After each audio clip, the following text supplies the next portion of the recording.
เคบ่เป็นยังจังไดมันก็บ่ได้เอาเมื่อเลยนี่เอาเดี๋ยว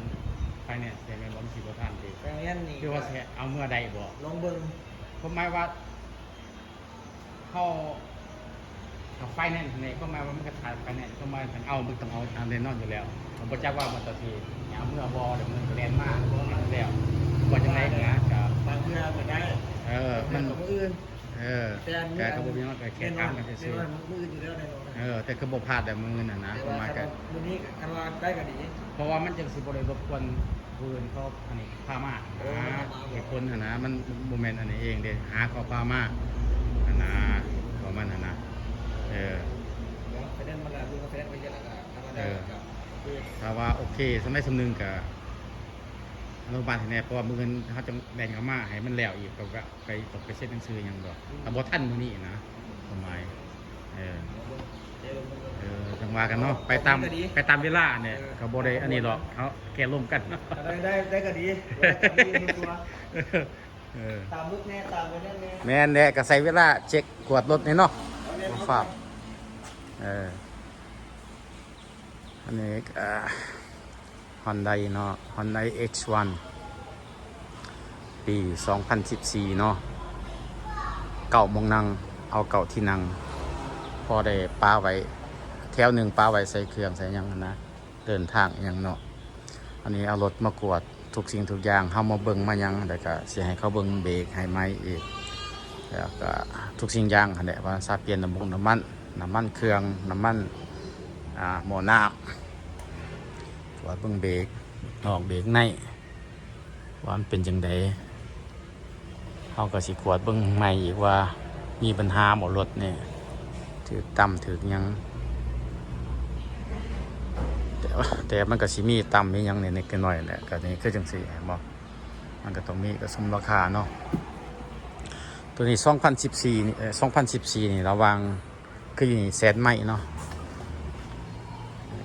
ยอมัน X1 เนาะ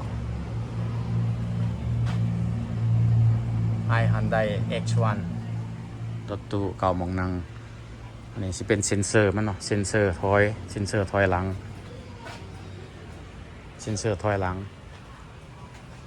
แล้วก็สิใส่กล่องวงจรกับหลังให้ยังให้นี่เนาะคือขนาดนี้แหละนะเซ็นเซอร์ถอยหลังนี่มันทำงานปะแต่มันแจ้งมันสิแจ้งเตือนในจอมันบอกจังได๋มันจะมีเสียงโอ้มันสิบอกเสียงถามมันทำงานแบบไหนถ้าช่วงมันเตือนมาแบบว่ามันเข้าไปใกล้ระยะใดส่วนไหนมันระยะใดมันเข้าใกล้มันจะเตือนแต่เลยรอบนั้นบอกว่าได้เนาะแต่ว่ามันก็สิบ่ต่ำดอกมันต้องเตือนก่อนแต่ว่านี่ได้กล่องมันนี่นะกล่องถอยหลังนี่มันมีอยู่นี่แต่ว่าจอมันบ่เวิร์กต้องบอกที่จอนี่ต้องแปลงไหมโบราณกับศิลปินทั้งสองคู่กันตัวจ่ายนี่จ่ายกันเท่าไหร่กว่า40%อ่ะจอว่าจังได๋ธรรมดามันก็บ่40กับ30มันสิระวังได้เด้อแล้ว40ขึ้นไปโอ้ถ้า40ขึ้นไปแล้วอันบ่ได้แต่ว่าตามแท้จริงเห็นในหนังสืออาจจะเป็น40มันพิลึกโพดถ้ารถเก่าสิเอาเกินขนาด40มันยังพอแห้งแล้ว40%ขึ้นไปเพราะหมายที่40ในขั้นต่ำ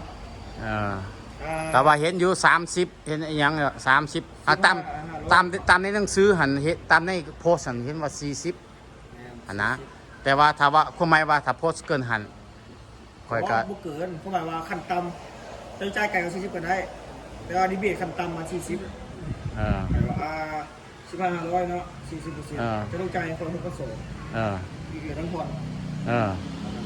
ตัวนี้แม่นจำนวนดอลลาร์ที่ต้องจ่ายมัน 40%ตัวนี้ล่ะพอใจเท่าไหร่ก็15วะ15,500เพราะว่าก็สิต่ออยู่ได้หั่นน่ะเพราะว่าสิต่อพออยากบ่ต่อถึงถวนบ่หลายหรอกแต่เอาหานึงแต่ตอนพามาหั่นต่อนะมันก็น้อยดิ่ง500นึงหั่นนะแต่ว่าขอต่อที่ปลายมันซื่อถ้าว่าสั่นแท้จริงหั่นนิสัยข่อยขอต่อบ่แม่นรัก10ซื่อๆรัก2โลดขอต่อหั่นน่ะผ่านทวนโอเคว่าง่ายๆก็ เหลือ9,000คน เดี๋ยวมาแล้วก็ให้เป็นไรฮะ จังหวะแม่นโอเคเข้าใจไหวง่ายๆแล้วเนาะไหวหนึ่งอันนี้เพราะว่ามันไอ้ซองมามันกับรถมือซองว่ะซะบ่จักว่ามือสองมือสามอะไรตามกิโลมันเฮาบ่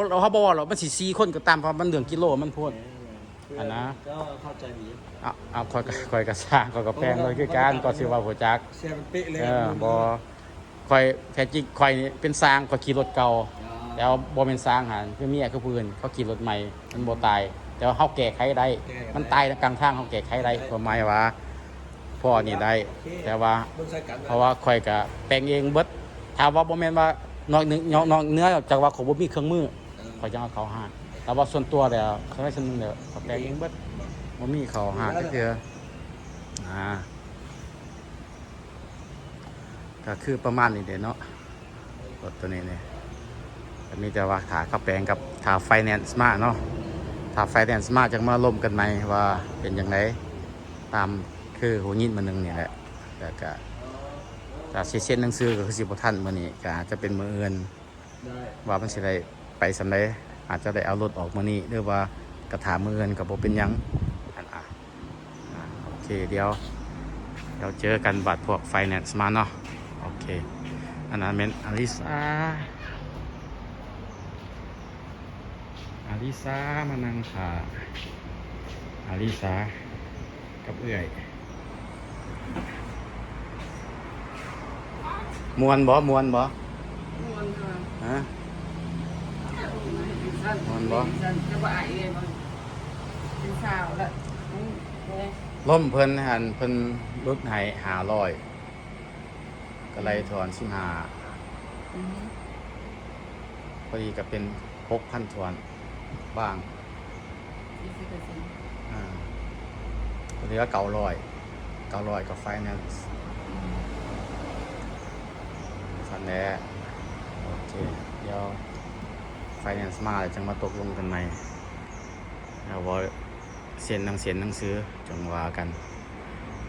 เอาข้อ2 นิ้วเนี่ยสู้ๆอลิซาไอเอื้อยได้บ่เฮ็ดได้นี่อ่ะอีเว้ยได้นี่เดี๋ยวจะเนี่ยเป็นสาวอีเว้ยกินนมนี่